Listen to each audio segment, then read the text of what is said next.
Hello everybody and welcome to another video of me, Jason St. Just, the designer of 1793 Patriots and Traitors. Today we're going to have a look at a number of cards. This is going to be one of my first video about the cards. Behind every card there's a story to tell and a reason why they've been added to the game. When designing, it was not simply, oh, what can I do with this card? No, everything was founded on a historical basis. As designer, the main question was how to integrate historical snippets into the game. Well, let's find out. So the first one we're going to have a look at is Save the Dauphin. This is a Save the Dauphin card. The poor Dauphin plays an important part in both the 1793 base game and also the 1795 expansion, the Thermidorians. Saving the Dauphin offers the Feuillant, and this time also the Royalist player, an extra possibility to win the game prematurely. But only if Louis Capet has already ended up underneath the guillotine. If you have both Save the Dauphin card and the Baron de Batz card, then you can play them both in your turn in order to save the young Louis the 17th and win the game, with or without the help of the Royalists. Second card, we already talked about it, was the famous the Baron de Batz. They seek him here, they seek him there, they seek him in heaven, they seek him in hell. Where is the Scarlet Pimpernel? The Scarlet Pimpernel, the hero of Baroness D'Orcy's novel, was based on the Baron de Batz, who, throughout the Revolution, organized a number of attempts to save aristocrats from the guillotine, and he was also the mastermind behind a number of conspiracies to undermine the Republic. Like the Save the Dauphin card, the Baron de Batz is not simply a card. As a radical, you actually don't want to play them, because if you do, they will end up on the discard pile, and then the Royalist or Feuillant player might be able to take it in his or her hands. For example, with a gold coin, for instance. If they manage to play a gold coin, then they can take a card from any of the piles. Or if they play out a foreign gold card, choose a card from the discard pile is one of the options.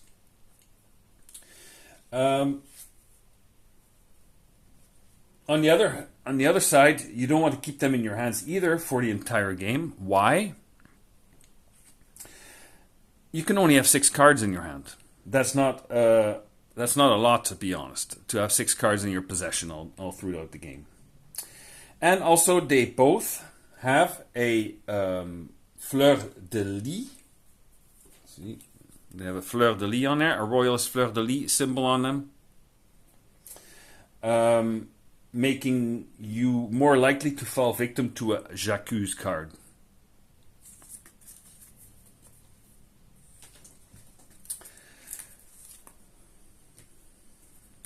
Military offensive cards.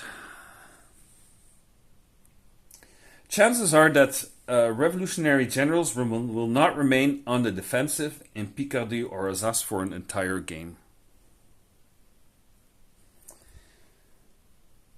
Players will want to move them around the board so that they can pacify provinces, which in the end will offer victory points. For example, here you see the Girondins, they have 3 influence on the provinces already, so they already have 3 points actually.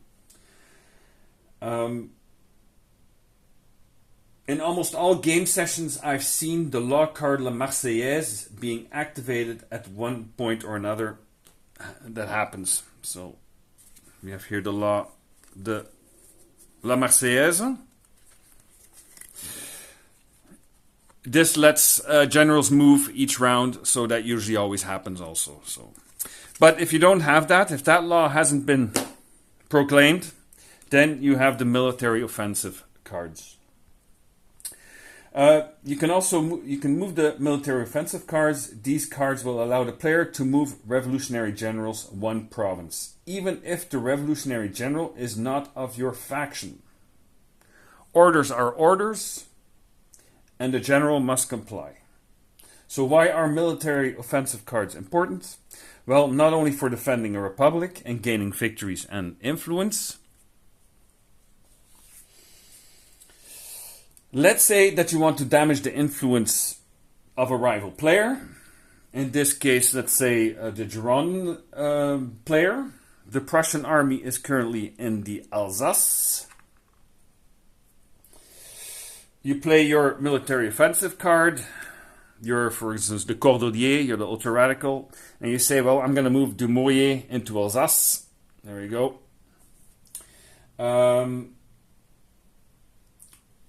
The Cordelier already sees that he will not be able, the Dumouriez will not be able to win the engagement against the Prussian forces because the Prussian has, let's see, Dumouriez has 2 military insight, and he doesn't have any other cubes in the Kaserne. We have the Prussian who has 1 military insight. And you can see a number of cubes here, royalist cubes. So we have 1, 2, 3, 4 royalist cubes, and Dumouriez has only 2. So the royalist wins. Dumouriez loses the battle. So what happens to him? He loses the battle, and the Girondin player loses 2 of his influence in the National Convention and 2 influence from the Faubourg. Ouch, that hurts. Or let's allow the military offensive to really screw around with the players in the game. You can't seem to get any hold on the Paris board. Well, no problem. You play your military offensive card. And the Jacobin player, who has been a jerk all throughout the game, has General Jourdan in the province here, then Picardy. There you go. And you decide to move him into Brussels with a military offensive card. But you lose the battle. As a result, the Jacobin will lose influence in the Faubourg and in the Kaserne. But also, since he's moved out of France, the British also arrive. The soldiers of the Dutch Republic are also activated, and now also the Spaniards. So that's a reason how you can really screw around with the game. So that's the power of a military offensive card. Now, as I said before, there's also the most famous J'accuse cards. Yes, don't worry, I was perfectly aware that the word J'accuse is best known from Émile Zola's open letter during the Dreyfus affair. I know, but I was determined to use it for the game because the word was much more synonymous to the French Revolution than of the Dreyfus affair. Because all throughout the Revolution, and especially during the National Convention, the debates could get very heated and even violent. Accusations and counter-accusations echoed throughout the hall constantly. So what makes these cards, when you play them, so much fun? Well, there are 7 Royalist Fleur-de-Lis cards in the draw deck. You remember those Royalist Fleur-de-Lis cards? See these ones? Players have a 10% chance to draw one of them, and of course, the more cards you draw from the deck, the more chances you have in drawing a Royalist Fleur-de-Lis card.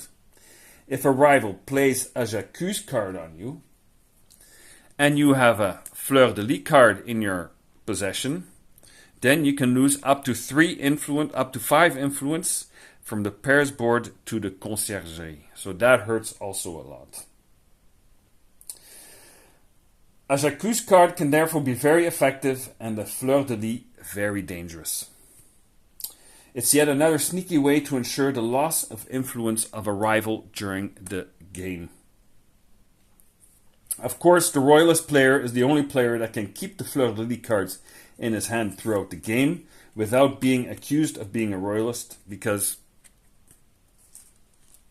he is a royalist. So, if you don't manage to get any influence on the board, playing J'accuse cards is a good way to make room for yourself.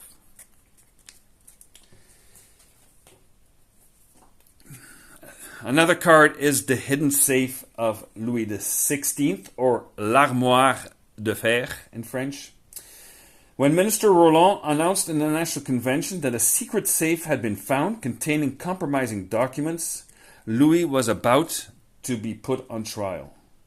What made the discovery of the secret safe even worse was that it had been found on the 10th of August, but was revealed to the public only on the 20th of November. So almost 3 months later. 3 months later, at least.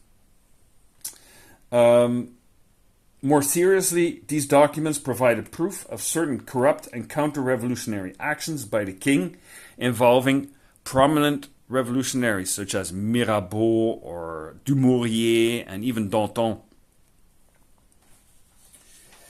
The problem with this card, if you draw it, is that you are unable to discard it. You can't place it on the discard pile and take a new one from the deck. There are also no cockades on the card. See? There's no cockades on the cards. In other words, as a radical, you can keep it in your hand just in case the Feuillants or Girondins become too powerful.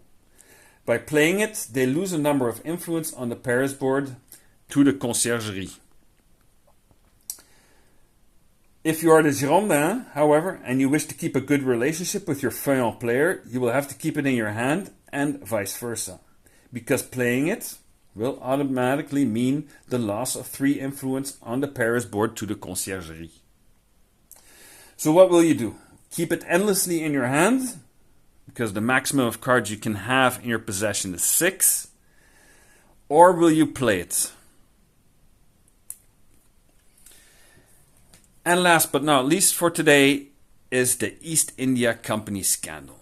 This card has raised some eyebrows by some players, but here a little bit of explanation.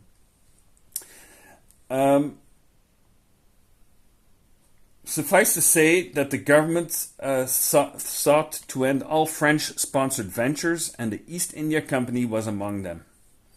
At the time, funds remained unclaimed, and several leading revolutionaries sought to secure them before the government could.